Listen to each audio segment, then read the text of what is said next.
The Commission for Gender Equality is launching a report on the readiness of police stations to deal with gender-based violence.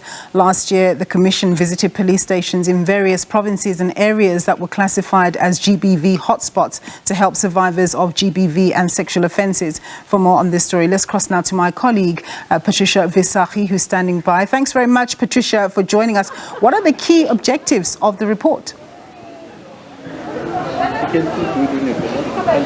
Good afternoon, and to our viewers. Of course, you would understand the issue of gender-based violence remains a thorn in our society, and it is really on that backdrop that the Commission saw it fit to do the research that they have compiled. And they made it very clear this is not an attack on the police or police stations, but it is to try and find out what are the challenges that could be a catalyst to the efforts that are put in place to fight gender-based violence. So some of their findings throughout their research, obviously they visited various police stations across the country, is a shortage of police vehicles, victim-friendly rooms. You'd understand as a victim, perhaps in particular of sexual violence, if you do go to a police station, it's perhaps important for privacy and for your case to be dealt with, utmost sensitivity. But to talk more about the findings and recommendations of this crucial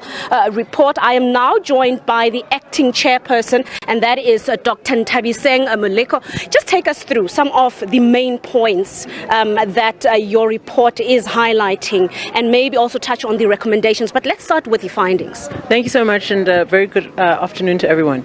First thing is the methodology and where we went. So we took a sample of 66 stations out of the 1,155, and that represents 6% of the total sample. So valid and reliable statistics. I think the second point is that we also visited Tutuzela care centers, 12 of them across the provinces, and those will form part of the study.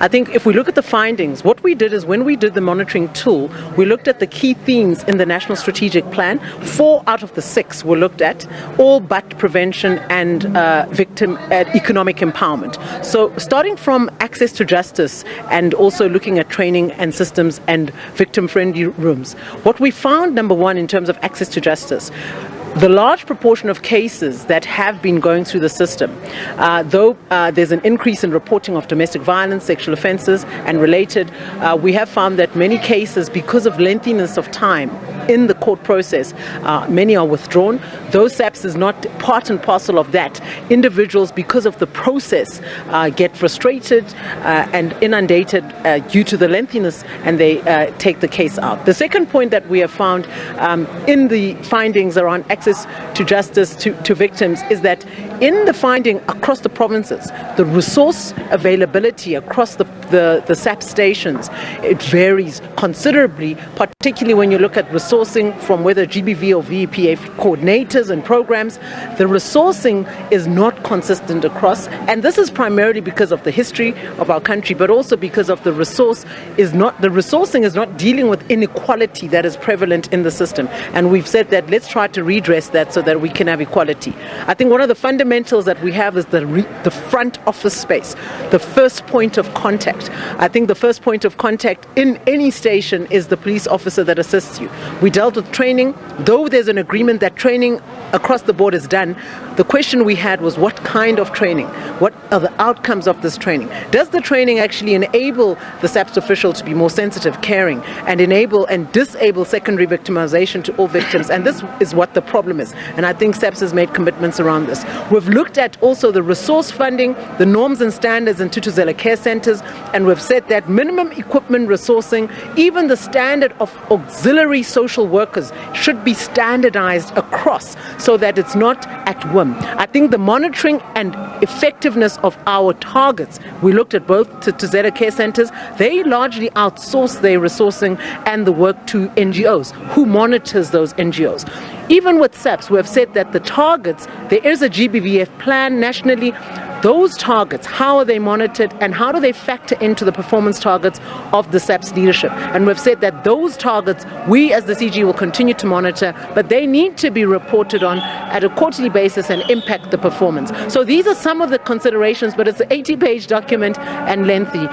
Just another important point that you raised was the issue around DNA, which we know is so crucial, in particular in the country's courts. Just tell us about there. You said there are major delays that are experienced there, and that often so much compromise these cases. Yes, so the forensic labs, what we've found is that though there were commitments that were made in August 2020, so there's a history to this.